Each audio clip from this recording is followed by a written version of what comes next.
সেটা তুলেছে যাইয়া আমার অপারেটর খেয়াল করে নাই, সে কাটিয়ে কাপড় পরিয়েছে আর কাপড় খোলাতে আপনারা দেখেন কী পরিমাণে নেডেলের ক্ষতি হচ্ছে।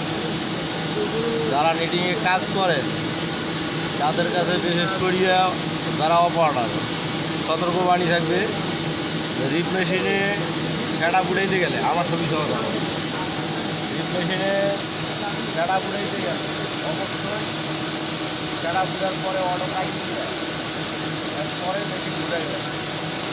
না হইলে অটো দিয়ে ফেটা বুড়ার পরবর্তী মেশিন ঘুরান, তাহলে তার পরিমাণ পাই কী হয় এখানে দেখেন পরিমাণে মেডেলের ক্ষতি করছে একটা ভুলের কারণে।